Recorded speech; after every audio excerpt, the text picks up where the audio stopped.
আসসালামু আলাইকুম। BD medicine 0709 এর পক্ষ থেকে আন্তরিক শুভেচ্ছা। আশা করি সবাই ভালো আছেন।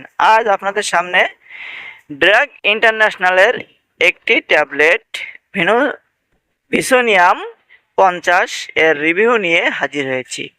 আজ আমরা জানবো ভিসোনিয়াম ট্যাবলেটটি কী কী রোগের কাজ করে, খাওয়ার সঠিক নিয়ম কী কী, পার্শ্ব প্রতিক্রিয়া কী, গর্ভাবস্থায় ও স্তনদানকালে খাওয়া যাবে কিনা, বাজার দর কত।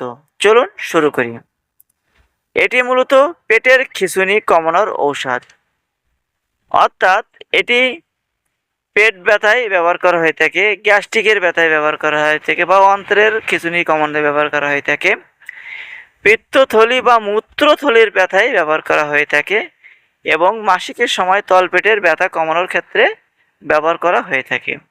এছাড়া পেটের বিভিন্ন উপসর্গে যেমন আইবিএস এর ব্যথায় ব্যবহার করা হয়ে থাকে। কিভাবে খাবেন? সাধারণত দিনে 2 থেকে 3 বার ডাক্তারের পরামর্শ অনুযায়ী খাওয়ার আগে এবং পরে নেওয়া যায়। অবশ্যই একজন রেজিস্টার্ডভুক্ত চিকিৎসকের পরামর্শ অনুযায়ী ওষুধটি গ্রহণ করবেন। নিজে নিজে বা ফার্মেসির দোকান থেকে ওষুধটি কিনে খাবেন না এবং সকল ঔষধ শিশুদের নাগালের বাইরে রাখবেন। ভিউয়ার্স, ভিসোনিয়ামের কিছু পার্শ্ব প্রতিক্রিয়া আছে। পার্শ্ব প্রতিক্রিয়া সাধারণত খুবই কম। তার ভিতরে আছে মুখ শুকিয়ে যাওয়া, মাথা ঘোরা, কোষ্ঠকাঠিন্য, বমি বমি ভাব হতে পারে। যদি গুরুতর সমস্যা দেখা দেয় তবে অবশ্যই আপনি দ্রুত ডাক্তার সাহেবকে দেখাবেন এবং সম্ভব না হলে ওষুধটি সেবন করা বন্ধ করবেন।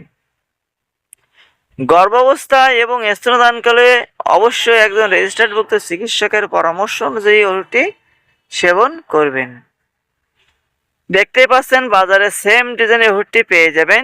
যদি ভিডিওটি ভালো লেগে থাকে অবশ্যই লাইক করবেন, শেয়ার করবেন, কমেন্ট করবেন, সাবস্ক্রাইব করবেন। যদি ভিডিওটি